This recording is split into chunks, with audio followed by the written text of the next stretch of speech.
Well, hi, everybody. Welcome to another in our series of conversations about the state of Sikh studies around the world. And the reason why I'm moderating is that a few months ago, shortly before his untimely death, and my old friend Narinder Singh Kapani, who's the founder of the Sikh Foundation, said, Mark, he said, many years ago, you and I had the first Sikh Studies conference in the United States to bring together people in the field. He said, the time is to do it again. But this time, because of the pandemic, we can do it on Zoom. And we could just have conversations with people in the field all over the United States and UK and everywhere we can find them, and just talk about what's happening in the field of Sikh studies. So that's why I'm doing this, because Narinder asked me, and I never say no to Narinder. And it's been a lot of fun. We just talked with so many interesting people, and today is a very special treat. We have an old friend, Professor Eleanor Nesbitt from UK, from the University of Warwick, where she's been working on all kinds of interesting things related to the Sikh diaspora. And she's going to join us for the conversation today. Eleanor, welcome. So good to see you. Thank you so much. It's such a privilege to have been invited, and especially I think the invitation to me came a very short time before Narinder Singh Kapani very sadly left us. So I particularly treasure it. He made the selection list. All of the people, I didn't select who we're going to talk with. That selection was made by Narinder. So if you say, why didn't you ask this person or that person or whatever, I didn't do that. all this was done in advance by Narinder. So Eleanor, there's so many things that you do I want to talk about. Your research is so interesting, and your recent book especially. But we're supposed to be talking about the way Sikh studies operates in different places. And I know the UK is different from the United States. In the US, we've had a whole series of endowed chairs where the community has gotten together to support these chairs, and there's a lot of discussion about whether this is the right way to do it, because universities should be taking on this responsibility themselves, and sometimes they do, but sometimes they need encouragement, and that's where these endowments come into play. So we've talked with people at Birmingham and at SOAS and London, and here you are at Warwick, and it's an area where there are a lot of Sikhs. The community is fairly large, right? And has the university paid any attention to that fact, or are you kind of? Oh, this is such an interesting question. I mean, certainly until about 20 years ago, I used to say, oh, Coventry is the place where 1 in 20 people is a Sikh, and 1 in 20 of the UK's Sikhs live in Coventry. It doesn't work quite as neatly now, but you get the picture when you think that Sikhs, people from the Punjab and other parts of South Asia are still somewhat concentrated in particular parts of the city. So we have a strong Punjabi and Sikh culture in Coventry, as I was reminded this morning, because we officially started our year as UK City of Culture. And lo and behold, there was music with a tinge of Bhangra in it outside my house in my road this morning. Anyway, does the University of Warwick reflect this? Initially, I suppose my response was no, because there's certainly no Sikh chair, there's no Centre of Sikh Studies. In my own teaching, in fact, most of my own teaching on the Sikh tradition and on Sikh communities has been around the country to groups of police and psychologists, religious education teachers, inspectors, school inspectors, all sorts of people like that, but not in my own university. But then I thought, over the years, in the University of Warwick, there has been a steady stream of research relating to Sikhs and Punjab. I mean, my own research was mainly ethnographic, and it was looking at religious socialization of young Sikhs in diverse Sikh communities in Coventry. But then before I embarked on that, with Darshan Singh Tatla, whose name many people will know, I produced annotated bibliographies of Sikhs in Britain. And it was possible in the mid-1980s to be just about comprehensive in listing and commenting on every single thing that had been published on Sikhs in Britain. And we did that under the auspices of the Centre for Research in Ethnic Relations. So in Coventry, after it had been started in Bristol and moved to Aston, we had the internationally known Centre for Research in Ethnic Relations, which sadly closed about 10 years ago. And it was through them that Darshan and I were able to produce 2 editions of this bibliography of Sikhs in Britain. There was also work on the Indian Workers Association conducted by Dr. Sasha Josephides.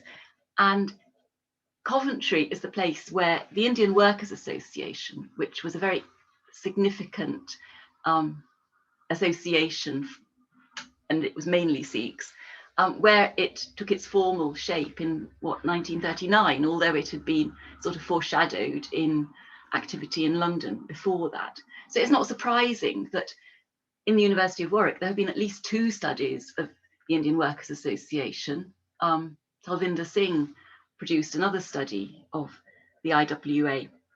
The IWA was very much inspired by and sympathetic with the Ghadar movement, and with with left-wing movements for workers' rights, with Indian independence and so on. It was a very active group. And the University of Warwick, Indian Workers Association, IWA? Yes. Yeah. So the University of Warwick, in one way and another, has had all sorts of connections with Sikh studies. In my own department, I was in what was called the Department for Arts Education before it transmogrified and became the Warwick Institute of Education and so on. But in my early days there was Professor Carolyn Steedman, and she actually produced a transcript, a transcript and commentary on what she called a radical soldier, John Pearman, who fought in the Anglo-Sikh Wars. Rich source material for the historians to use. That was going on in my education department, as well as my work on Sikh. So are there other people in Warwick who touch on Sikh studies? There was nobody lecturing on Sikh studies, but Sikhs and Sikh studies would pop up in different places. So in my case, it would sort of be part of my work in the preparation and the in-service training of teachers of religious education. And I think it's important to recognise that in this country we have a form of religious education in schools which is statutory. It's also non-confessional. It's also multi-faith. And so a lot of the work that I did was in one way servicing, through ethnography, servicing the training of professionals in the field of religious education. And in this country, a number of people in Sikh studies actually have come through the religious education route. I can think of Joy Barrow, did a study of Sikhs in which is West a very, London. very important thing to do, because you're training people who are going to go out to be teachers, and they're right on the front lines and education. Exactly. So they don't know what the Sikh tradition is, and yeah. And what they're doing all too often, sadly, and it's not surprising because they can hardly be a specialist in 6 or 7 world traditions, they're often presenting stereotypes. And how else anyway do you start teaching children about communities? Right. But they're also genuinely shocked when they discover that the rhetoric that they've absorbed is not actually the literal truth of how every Sikh in the UK or the world lives. So my job as an ethnographer has been to sort of disillusion them, and I hope extend their understanding, because most of them, I mean, the majority of religious education teachers must be from a historically Christian background, and they would never assume that everybody who in one way or another is described as Christian, whatever their generation, whatever their ethnicity, whatever their denomination, thinks or believes the same or practices the same way. And yet it's very easy to assume that people in a tradition that you're not quite so closely connected with are somehow living more by the book and a bit more uniform. I realised as soon as I taught in a school in Britain, and I remember setting a test and it had the question, this is a long time ago, how many gods do Sikhs believe in?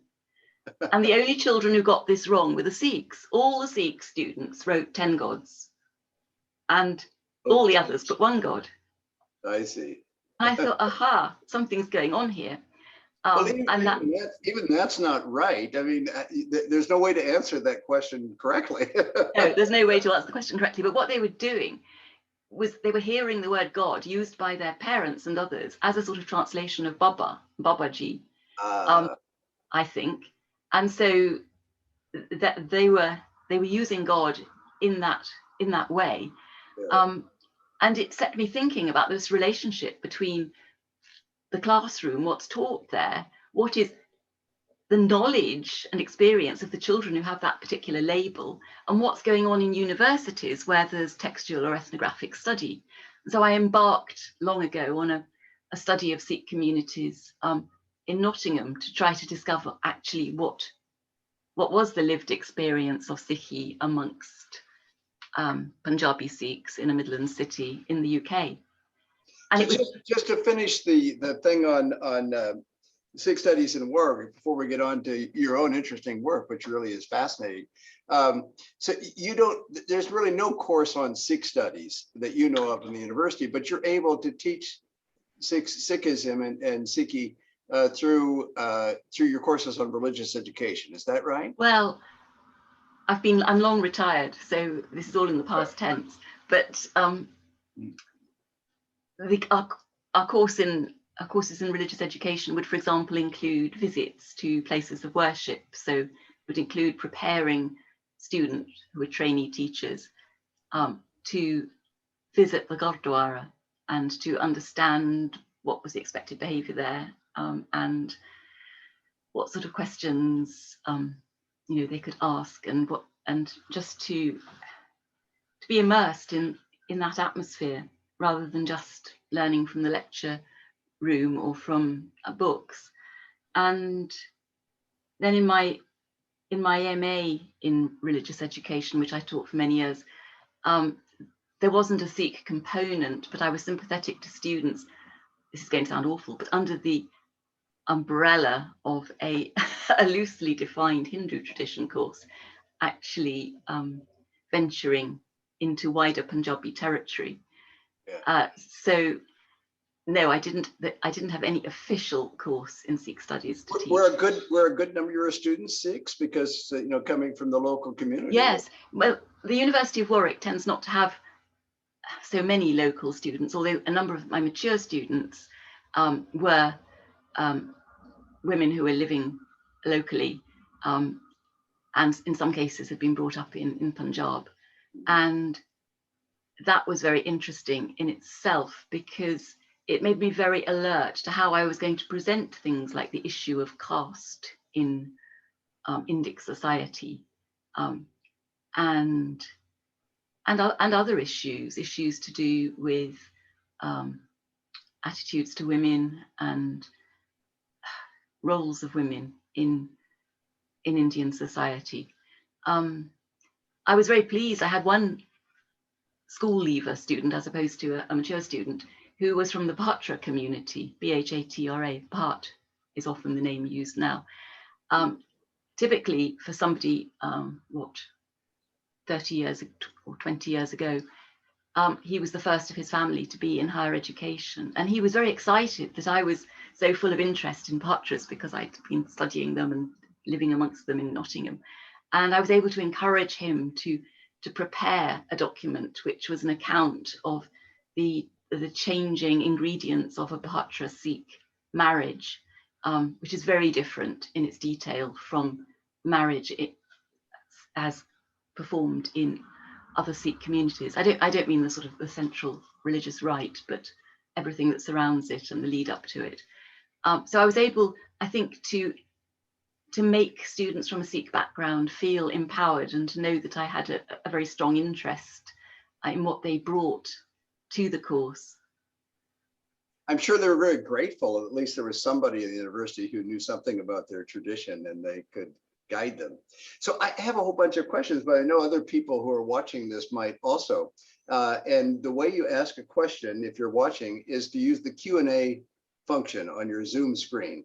and just type in a question. And then the last half of our time together, I hope we'll have time to come around to these questions, and I'll ask as many as I can, and we'll continue the conversation that way. But the question I wanted to ask you, you know, I've always thought of you as an anthropologist, but actually you don't teach in anthropology, you teach in education, which is really interesting. And as you explained, it's a very useful thing to train teachers on the diversity of religious traditions in the UK.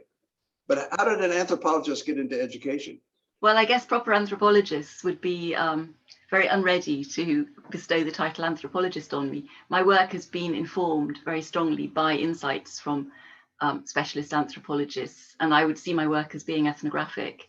But my own background is actually in the classics, in Latin and Greek and ancient history and so on, then through theology and religious studies, and then my first job working in the north of India, but not in Punjab, working in Nainital, where the majority of my students were Punjabi, and at least half of those were Sikh, because this was an area, well, the school was serving the area of the Tarai, where displaced Punjabi families from the partition of India and Pakistan in 1947 had been given jungle, basically, which they had turned into sugarcane and wheat fields, and they were able to send their children to English medium schools.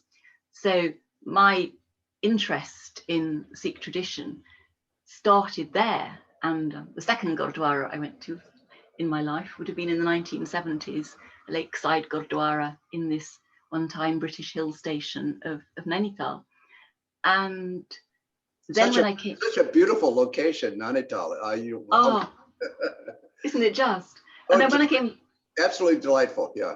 Well, I came back to Britain, and I landed a job in Coventry, which you might think was totally different, you know, a Midlands industrial or post-industrial city. But for me, there was just such strong continuities. I went into the post office, and there was a Sardarji, a Sikh, behind the counter, and I just said something, I don't know what, and we got talking, and I discovered that his niece had been in my class 9 in Nainital in India, and that his daughters were in my school in Coventry. This is before I moved into the university sector.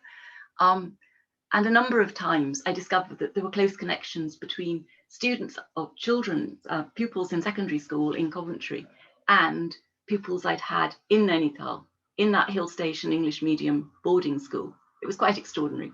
But of course, all of this gave me context.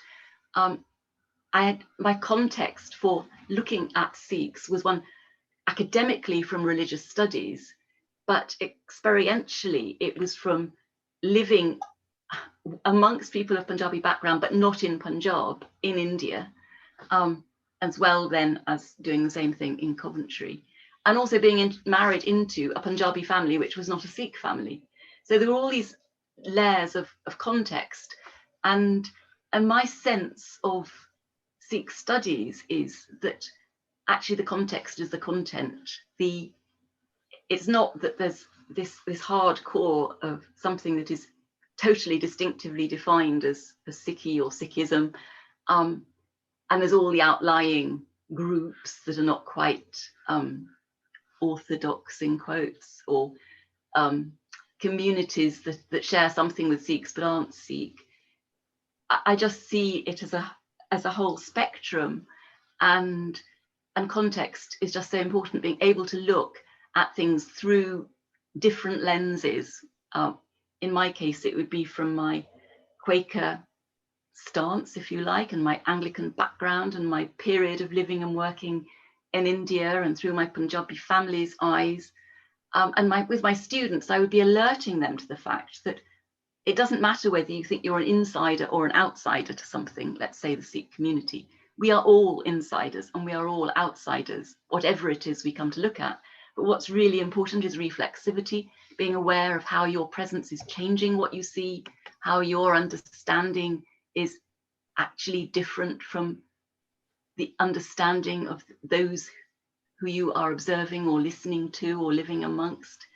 And it's that reflexivity, which, okay, is part of an anthropological toolkit, but that is what's so important for, let's say, religious education teachers. So there are so many different aspects of the Sikh tradition you could have studied. As you say, you have a background in study of antiquity. You could have gone into the whole history of the tradition or the beliefs and the worship and art, music. But what you're famous for, and correct me if I'm wrong, are the ethnographic studies of the diaspora community in the UK. Correct me if I'm wrong about that, but if I'm correct, how did you decide that that's what you really needed to study, and that's what you wanted to write about?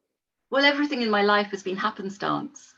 So I came back from teaching in India and needed work in the UK, and as I say, in Coventry, many of my students and some of my colleagues were again Punjabi and again Sikh. And are you from Coventry originally? Is that no, I'm from Christchurch in Dorset on the south coast, which has different Sikh connections, which I won't go into at this minute.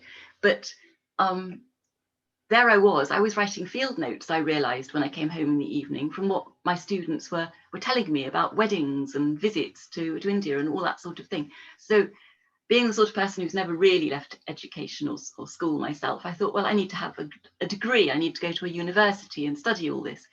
And then lo and behold, I contacted a university. It was the University of Nottingham, and a theology lecturer there.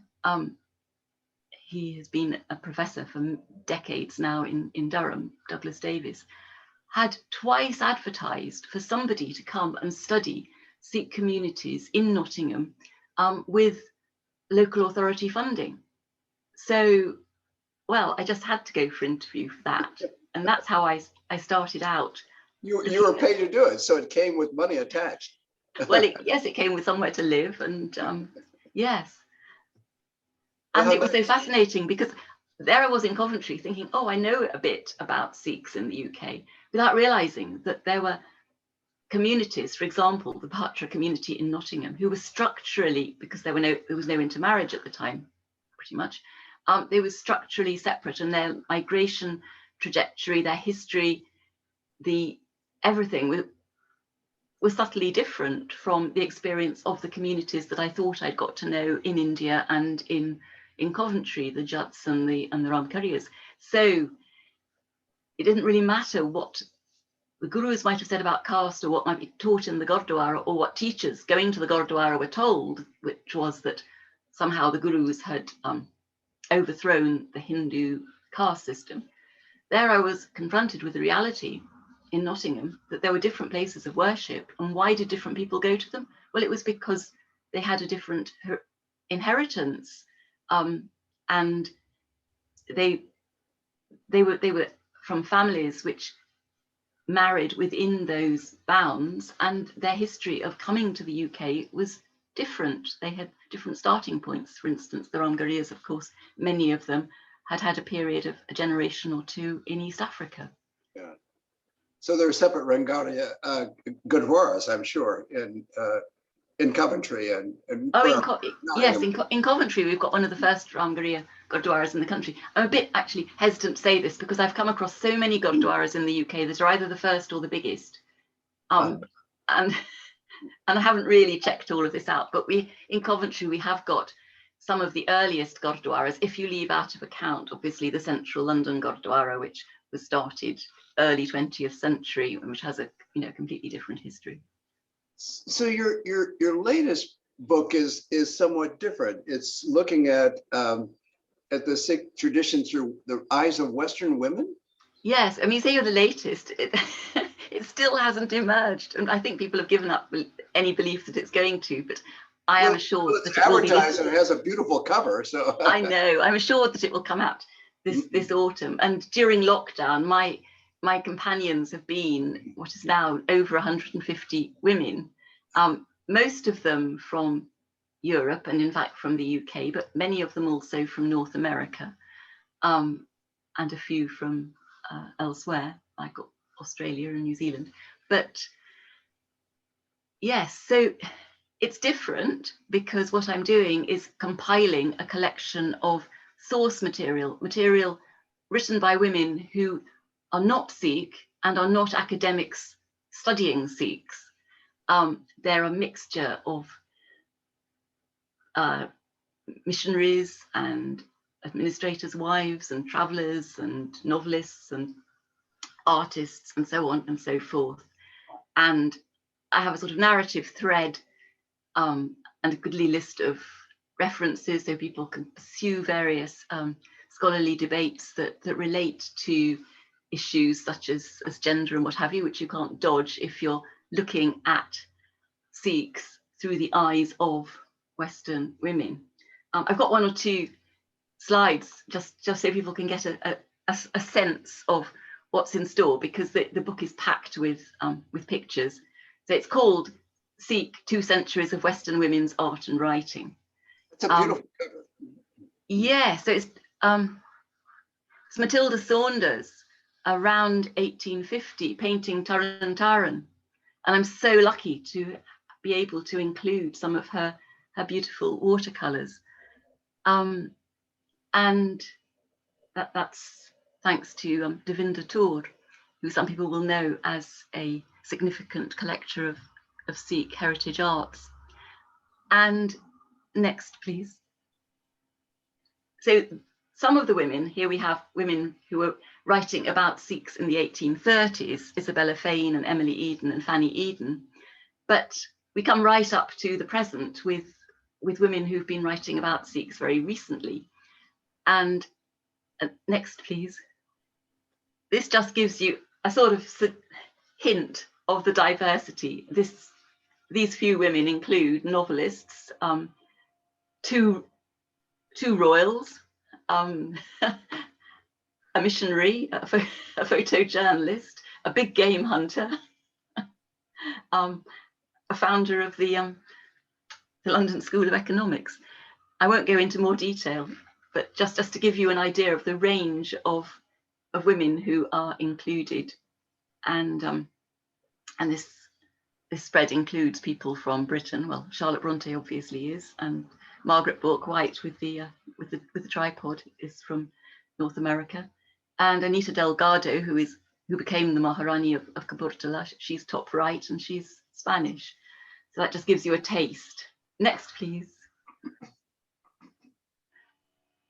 Oh, there's one before that. Yes. So the women who I'm making the book out of, they are writers and artists, and some of the women are both. And you've got 2 pictures to the left by Emily Eden, and then in the middle you've got, in colour, work from Queen Victoria's sketchbook. So there's quite a lot of Queen Victoria's work, her journal entries, as well as little sketches like this. So these and then Queen Victoria's actual artwork. Yes. I know, it's just amazing. I could talk for hours about this. And then on the right-hand side, one of Margaret Bourke-White's iconic, is the usual word, images of the partition of India in 1947, Sikhs leaving Pakistan. And then when you look at the notes about it, you find it is much less candid than one might think. And she got these poor people to walk backwards and forwards till she got the ideal picture, which I find, deeply worrying. And next, please. So the relationship between the women who are writing about Sikhs changes. You've got Queen Victoria sort of vaguely dominating the 19th century up in the top right-hand corner. And you can see her in the biggest picture where she's receiving the Maharaja of Kapurthala, who is looking very deferential. And the little picture at the top actually shows a missionary, Emily Wharton, sitting on a chair or something like that, and Sikhs sitting on the ground being instructed. But then you've got Baba Bedi and Frida Bedi at the bottom here, an example of the way in which relationships change. So here are a couple who got married in the 1930s, who both were involved in the Indian independence struggle. Interestingly, when I contacted 1 or 2 of the biographers of Frida Bedi and asked what she'd written about Sikhs, I was told absolutely, she wrote nothing, because they thought of her as, this being partly famous for being the first ordained Buddhist nun in the Tibetan tradition. But in fact, when I was very generously given access to her, to what she had written, of course, without saying this person's Sikh, that person's Sikh, the whole thing was about Sikhs. And her husband, is a descendant of Guru Nanak Dev Ji. Next, please. And Lady Canning, who was the first Viceroy's wife, painted beautiful watercolors. In fact, I think it's not on this in this image, but the first painting that I've come across of Sikhs reading Guru Granth Sahib is one of her paintings. So here you have just a little glimpse of what I've been looking at, and it hasn't been so separate from my ethnographic work because, well, were some of these women ethnographers? They were describing what they saw and what they heard, sometimes reflectively, if not reflexively, sometimes not. But there's some of the ingredients of what I would characterize as ethnography: writing, drawing, keeping a daily record of what it was they encountered, and commenting on it. And then I, in turn, have been able to look at them in an ethnographic way, much as I would look at what my living informants tell me about what they do and what they think. And so I don't see it as a sharp break from ethnography. I see it as continuous with it, both in terms of what the women did and what I have done with the women.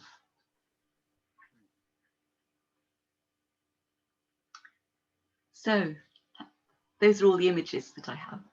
So the question is I have is, I mean, such an interesting project. Are there some themes that go through it? Are there like consistent misunderstandings or stereotypes of Sikhs? Yes. Or are, on the other hand, insights that otherwise you might not expect? Yes, and because it covers 200 years, there are striking contrasts and striking continuities. So, for example, you can find a missionary in the late 20th century expressing fairly similar understandings of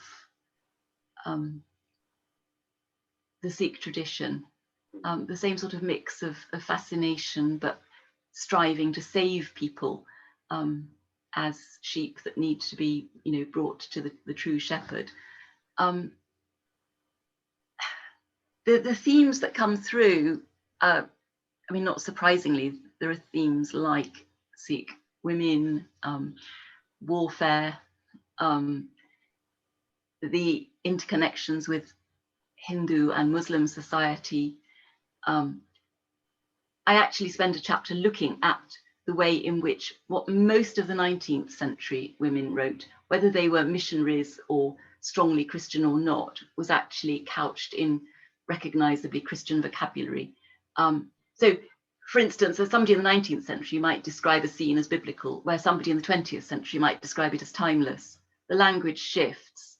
One of the fascinating details is throughout the 19th century, the women gripe about having to remove their footwear and how insulting it is and how disturbing it is. And then you think, well, what must it have been like? They were always shod, and sometimes they had boots with umpteen buttons on them, and they hadn't got their button hook with them when they went to the Gurdwara, and that sort of thing.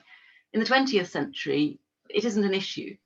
The same with music. The early descriptions of Sikh music are a bit like E.M. Forster talking about music in his Hindu kingdom. He describes in the Hill of Devi, the words like cacophony. Whereas in the 20th century, women are becoming very receptive and interested in another style of music and are beginning to record it and react to it in a more sensitive way. So you can see these sorts of shifts happening.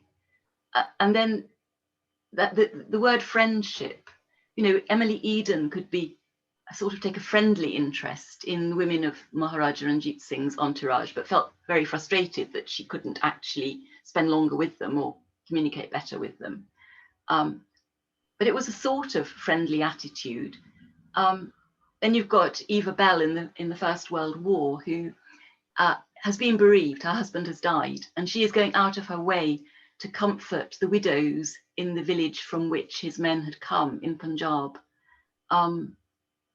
And then you've got missionary friendships where, yes, there's friendship, but there is also an intention of saving people's souls, but it is a helpful friendship in many ways. And then you've got somebody like J.K. Rowling, whose first novel post Harry Potter has strong Sikh women characters in it. And in a radio interview, she explained how she had a Sikh friend, and she'd been so impressed by what this friend told her about Sikhism and equality and so on. So another style of friendship. So despite the misconceptions and the stereotyping, there is a theme of affection for the Sikh tradition that goes through all of these women's characterizations. Is that true? I think that's true, yes. They're impressed. They often talk about particular acts of kindness. They're fascinated by Sikh men's hair. I mean, I haven't read enough of male commentators on Sikhs, but certainly the women are absolutely fascinated. They describe in detail how their beards are tucked in and how exciting it is when they see a Sikh whose turban has been removed. And yes, and I think there's there are all sorts of ways in which they are intrigued by the Sikhs that they meet. Well, I mean, this is sort of funny, but it's also touching, that they would have this interest and this curiosity. And yes, and I think in many ways it simply parallels or perhaps complements the way in which men commented. The reason I focused on women is because I had come across anthologies of source material on Sikh history. For example, Dr. Gunda Singh's on Guru Nanak, which came out in 1969, and Professor Gariwal's much more recently on Western accounts of the Sikhs. And all the contributors were men, except for one woman, and it was the same woman in both cases. And she was somebody called Dorothy Field. And I knew nothing about Dorothy Field. And when I contacted Professor Gariwal, he couldn't give me any more information about her either. But actually, largely thanks to an antiquarian bookseller in, is it pronounced Pasadena in California? Largely thanks to him, believe it or not, I got a lot more information about Dorothy Field. And also thanks to a Coventry friend who was into genealogy. And it was a very, very interesting story. She published on Sikhs, first of all, in a theosophical magazine, though her views were disapproved of by Annie Besant, the theosophical editor. Her reason for writing about Sikhs was she thought the British government should know more about Sikhs, because actually it was Sikhism, which is what the Indian Empire needed in order to be a loyal, healthy part of the empire. We have a whole bunch of questions, and I'd like to ask as many from our viewers, and I'd like to ask as many as I have time for, but I'll ask you to keep your answers fairly short so we can get to as many questions as possible. Gurdas Dhadwal is asking about the Nanak movement that you have done some work on in the Coventry Gurdwara, but the question is that there's also a Nanak Gurdwara in Smethwick, which is different. And so the question is whether you've done any research on this difference, and is there any difference other than location? Oh no, it goes deeper than that. I'm not really qualified to talk about it, but if you possibly can get access to volume 1 of Brill's Encyclopedia of Sikhism, you'll see my latest article on Nanak Sar and the way in which there's a sort of family tree of Nanak Sar Gurdwaras, because although all Nanak Sar Gurdwaras, of course, honour the 10 Gurus and have a deep respect for Baba Nand Singh in the early 20th century, after that there is a sort of lineage which ramifies, and different Sangats are inspired by, identify with different branches of the Nanak Sar tradition. So Smethwick and Coventry do not have the same Babaji. And so you would find all sorts of similarities in terms of the iconography inside the particular painting of Guru Nanak Dev Ji, which always shows him sitting cross-legged with a padam, with a sort of star, red star symbol on the upturned sole of his foot. There are various ways in which yes, I'm in a Nanak Sar Gurdwara, but there is a different Sant, a different Babaji, whose supporters are running the individual Gurdwaras. Satwandarite has a different question, and regarding your students and how younger youth, I guess the implications that younger Sikhs are kind of falling from the fold. And Sorry, I couldn't catch that. Younger Sikhs seem to be falling from the fold, and what can be done to persuade them to follow Sikhi? Well, it seems like every other religious tradition, there are young people who are apparently falling away, and others who are demonstrating a staunchness of devotion, which certainly wasn't so evident in their parents' and grandparents' time, because they were dealing with, for example, the practicalities of settling in an alien milieu, to quote Richard Burkhardt. They were dealing with the daily struggle, and young people who are perhaps able to go to university, who are not having to work in a factory or a foundry, and who've got the internet, have got the time and the space and the interest to discover more and more about their tradition, and often to identify very strongly with it. But in the life of any one person, there are often different periods, for example, and this goes for women as well as men in the UK, of being turbaned and unturbaned, of being Amritdhari or not being Amritdhari. Of course, there are going to be many, many young people, and not only young people, who simply go to the Gurdwara because of weddings. And there may be some who are deeply spiritually inclined, who actually find the sort of gossip and politicking aspect is not what they want. They would rather sit quietly in a Gurdwara when, as it were, nothing is happening, than be caught up in what they would probably see as Punjabi culture rather than the spiritual path that they're interested in. But there are many, many different things going on at the same time, and it's certainly not just a matter of falling out. For example, as soon as people have children, they tend to want to pass something on to them and to start, Googling themselves to discover, well, for example, Sikh names for a start. And that's an interesting one, because you've now got parents brought up in the West who are calling their children things like Dian, and you think, well, what's that? And then you realize that they must have found it in a list and it's really Dhyan. And you think, well, what do I call this child? I know that the name, what the name really should be, but the parents haven't actually encountered it sort of through their tradition, but more through a more anglicized environment. But parents not just finding names, but obviously that for many there will be an interest in being able to answer children's questions. And at school, it doesn't matter how many generations deep your family is in a particular country, somebody's going to say, where are you from and what's your religion? And children and their parents want to be able to answer in a confident way. So that also leads to a deepening of connection, I think, for some families. That's why your training in religious education, why that's so important, and why the UK is doing such a good thing and insisting on multicultural education in the schools.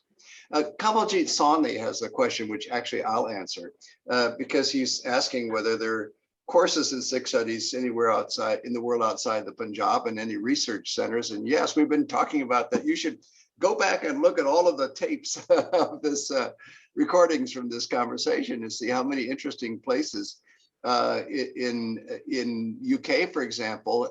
There are chairs now in Sikhism in Birmingham and Wolverhampton.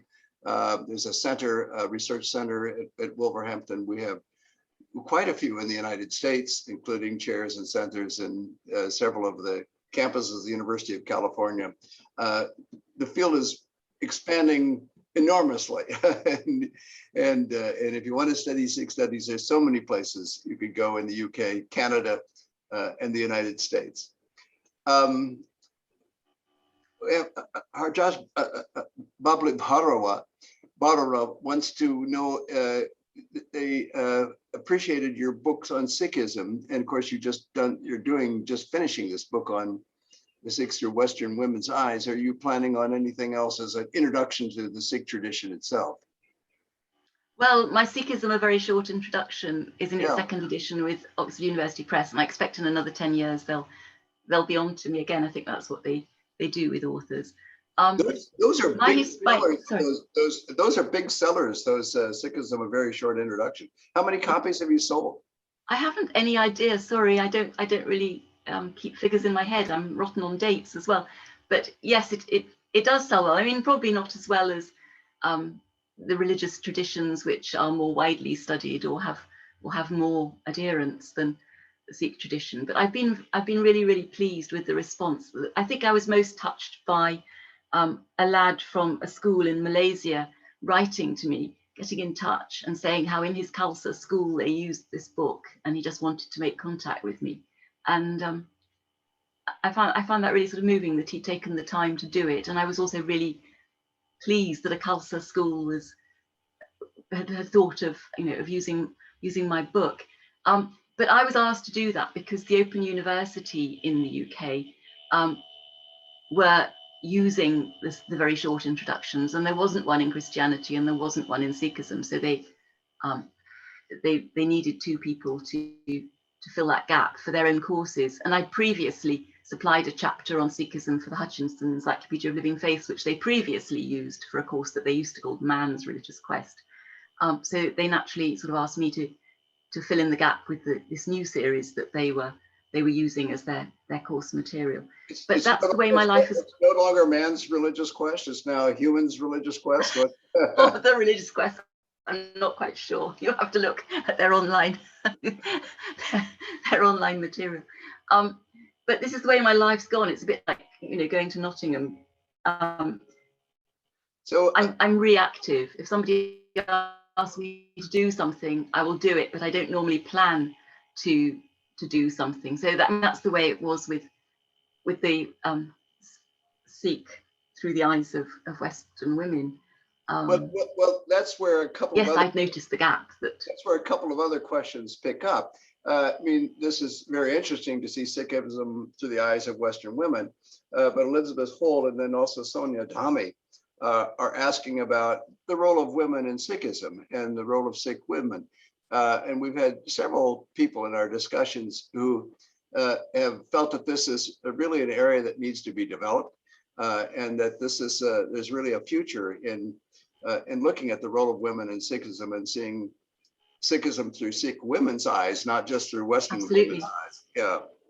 I mean, that Doris Jacobs was guest editor for a volume of the online journal Religions on exploring gender in Sikhism, in the Sikh tradition, and that collection of articles is coming out, as a book, and that will be another sort of milestone publication in terms of, seeing Sikh tradition through Sikh women's eyes very often.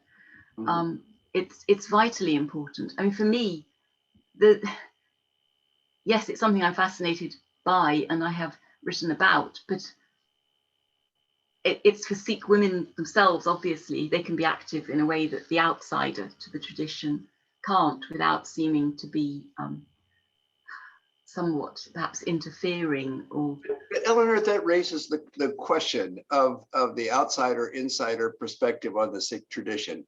Yeah. And earlier you said it doesn't make any difference who you are, insider or outsider. The difference is how well you do the research and how empathetic you are with the tradition. But do you think, but having said that, I mean, are there some things that are really done better, aspects of the Sikh tradition are done better by insiders or maybe done better by outsiders? Well, I think often it's collaboration that is the answer. And what I've particularly valued in my career has been the opportunity to co-author with people. So it was with Darshan Tatla on the bibliography, it's with Gopinder Kaur in the book on Guru Nanak, it was with Kailash Puri on her life story. I feel that it's very, very valuable for people with different types of insideness and outsideness to work together on projects. And that's what I would really, really commend. I think that, of course, there are obvious things like somebody may have greater proficiency in a language because of being part of a particular community. And the person who's not been brought up in that community, they might have acquired that fluency, but they may well not have. So these are things to take into account. But, I would be judgmental. Of course, I would be judgmental writing about communities that I am more strongly an insider in. But as soon as you are judgmental about a community which people perceive you to be an outsider to, I think you're in very delicate terrain. And yeah, so I would rather, I prefer to work with a Sikh woman on a study of gender, women's roles, and so on. So what you're saying is it's hard to be critical if you're an outsider, then you're being regarded as carping or not sufficiently empathetic. Perhaps I'm being oversensitive about this, but I know that on occasion when I've read something by somebody outside a community that I'm part of, it's very easy for me to think, oh, they don't really get it, or they're being a little bit superior without understanding what the particular pressures are. I mean, I myself, if I'm writing about Sikh society and particularly about Sikh women, I would do so very much in terms of a triangle of pressures and pulls between Punjabiyat or Punjabi value systems and expected behavior, Sikhi, maybe the regulations, the rules, the norms of, say, the Rahat Maryada, the code of discipline, and the insights of the gurus and the inspiration of the scripture. And the third one being westernization, modernity, you can call it various names. And I see women particularly as caught up in the pulls between these, where sometimes it's impossible to meet the requirements of all three. And often it's impossible. And it's more difficult, I would argue, for young women than it is for young men in this world of competing pressures. And of course, there are very strong tugs between Punjabiyat and Sikhi. You can argue that Sikhi would perhaps lead you to to marry somebody from a different caste background, or to have a very simple wedding, or to be it might have implications for your diet and whether you drank alcohol and those sorts of things and how you dressed. And you could argue that some of that overlaps with the pressures of modernity in the West.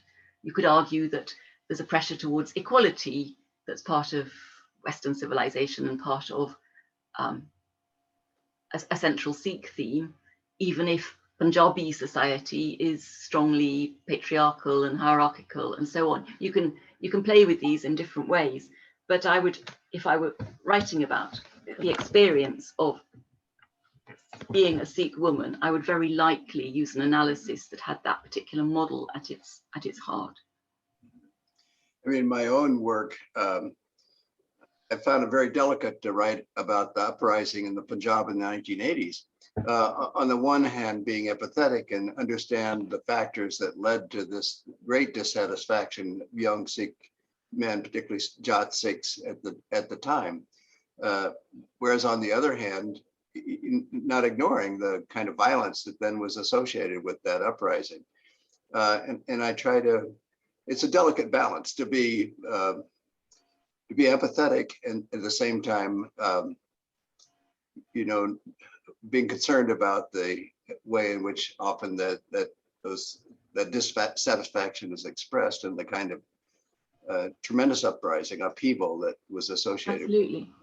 Yeah. And in the case of women, I think there has been a tendency for Sikh women to see things in terms of a lapse from the Guru's teaching, the Guru's emphasis on equality and so on. Whereas as the outsider, I would be wanting to look critically even at what is most sacrosanct in terms of the Guru's writing, the Guru's period, and not just seeing a slippage from some sort of idealized or some ideal position to the realities today. But I would be seeing complexities in the early Guru period as well, as far as the role of women is concerned. Yeah, and speaking of violence, Rajendra Nijhar has a question about the symbolism of the kirpan and why swords and weapons are in a Gurdwara when the teachings of the second Panth of Sikhism is really one of love, and whether this is really fully appropriate. Do you have any opinion on that? Oh, that's so interesting. And here I am as a, as a Quaker as well. And I was thinking about it very much today, actually, because I've just been introduced to another woman who was writing in 1902 and is describing Nander and the Gurdwara there, and how it is absolutely, it has so many weapons in it. And I remember my own visit and how there were massive matchlocks that my Bhago was supposed to use. And I thought, well, how could any human being lift them, let alone carry them or carry them on horseback? But here were these weapons, you know, in the heart of the Gurdwara. Of course, it's emphasized to me when Sikhs talk to me that the root of kirpan is actually a word, you know, kirpa, which is closer to mercy and grace and so on. I think these etymologies are helpful, even if not sort of philologically sound necessarily. And of course, the Sikhs would point to the Zafarnama and the emphasis on the sword only being lifted as a last resort and so on. But then one looks at all sorts of realities. And I think it's something which Sikhs have to endlessly think about in each generation as they think about Sikhism as a fine balance between Miri and Piri, between being a Sant and being a Sipahi. And they have to think, obviously, about the place of literal physical weapons and weapons used symbolically in that. But I would say that I'm impressed by the fact that at its best, Sikhi is at very fine balance. And the saint soldier is an ideal which has stood the test of time if the soldier is seen as the one who helps the oppressed, the one who is vigilant and alert and so on, rather than being an aggressor. There are a couple of questions about the field of Sikh studies and the future of Sikh studies. It gives me the opportunity to ask the question that I always ask in these conversations of how you define the field of Sikh studies. Because, you know, when I first got interested in academic study of Sikhism, I thought of it as being, you know, textual studies and early Sikh history. And but today in these conversations that we've been having, there's so much more. It just involves everything, including music and art and gender and the kind of ethnographic analysis you do. Have you felt in the past an outsider to the field of Sikh studies, or always felt? I know that you're I find studies group in the UK. How do you feel like everybody's the same? What do you mean everybody's the same? Academically, regardless of what your specialization is. Okay. No, I see it as very much a family. There's a central core of Sikh. It's very much a family. But I do feel, as somebody from a religious studies background and a classical studies background, that it's vital that within that field there is a strong element of linguistic knowledge. And I'm not talking about just modern day Punjabi, but about Braj Bhasha, Farsi. I mean, the whole range of languages, which it's important that somebody somewhere in Sikh studies in any period is conversant with, so that they can actually anchor everything in informed interpretation of important texts through the centuries. So that hasn't been my particular role, but I think in the UK, we are the weaker because we have not got a strong tradition of a strong basis in Indic languages and textual study. I mean, Professor Christopher Shackle has done such sterling work in SOAS. And there are scholars, of course, in North America and in the UK. I don't know, I think, well, perhaps I better not name them, but who do have this sort of expertise. But they are far outnumbered by those of us who are in these other areas that you have talked about. And we will be impoverished if that textual and linguistic study does not carry on strongly. But of course, I see Sikh studies as overlapping in all sorts of exciting ways with Punjab studies, with religious studies. And I feel that it's really, really important that the work in the Sikh Studies field is conducted by people who have been really well disciplined in history or philosophy or musicology or whatever it happens to be, rather than approaching things in a more diluted way. What's important is that there are then networks and conferences that bring together these people with these different expertises. That's where the conferences in the University of California and the activity of the Punjab Research Group in Britain, for example, have been so vital in bringing together what could be very scattered individuals in very different departments in places of higher education around the world. Several of the comments in the chat, in the question and answer form are simply appreciation of what you've done and of the conversation today. And you can see those when you look at the recording. But I'd like to turn to a question by Pravinder Wahiwala as the last question, because I think it's a good question to kind of sum it up, because the question is about the future, because it's not just Sikh studies as a field that's evolving. The Sikh community is evolving in an ever-changing social and technological landscape. And how do you think this will affect the kind of work that you've done in the past and the kind of work in Sikh studies that will be done in the future? The way the Sikh community is evolving? Yeah.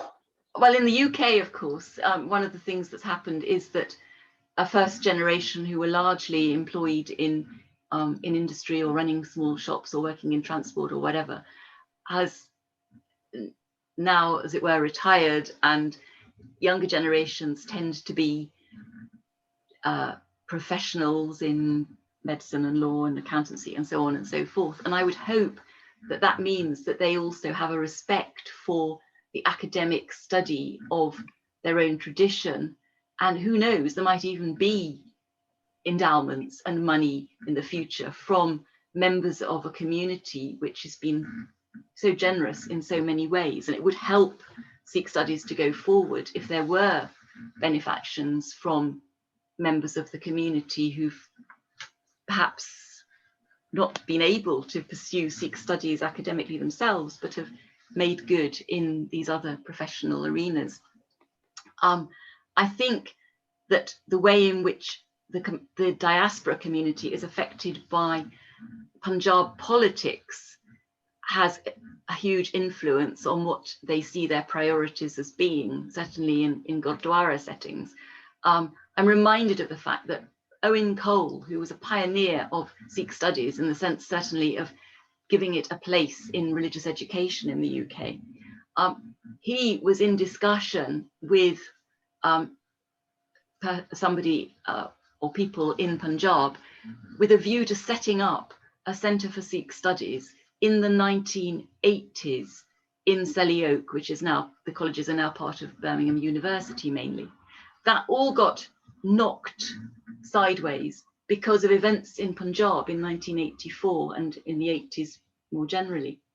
That is very, very sad, and it could happen again, that there were initiatives here from the community or from academia with support from the community that then get completely overshadowed and overthrown by reactions to political situations in Punjab. And I would hope that there won't be that sort of derailing in the future. And also that the politics in the community doesn't make it too difficult for scholars to actually work in a way that is free of pressures on their integrity in exploring what are, of course, hugely controversial areas of Sikh history, whether we're looking at martyrdoms of gurus or looking at Indian independence or looking at 1984 or whatever we're looking at.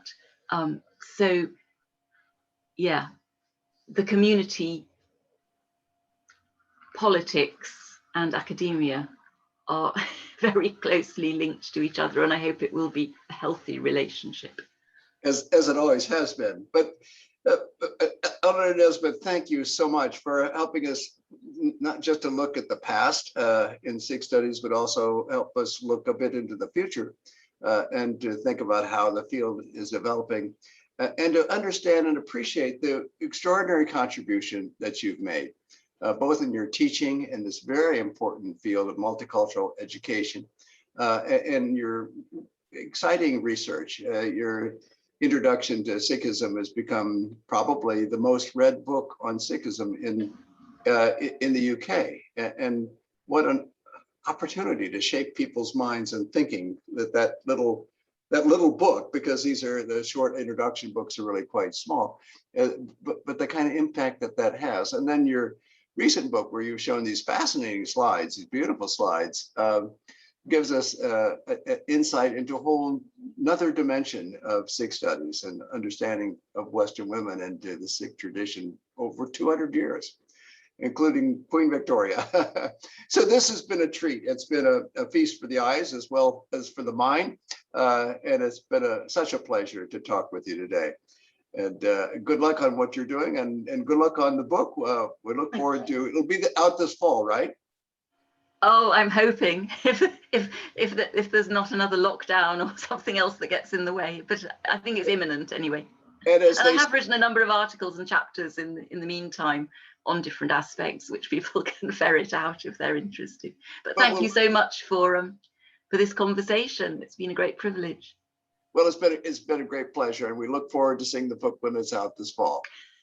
Thank you. Thank you. Take care. Bye now. Bye.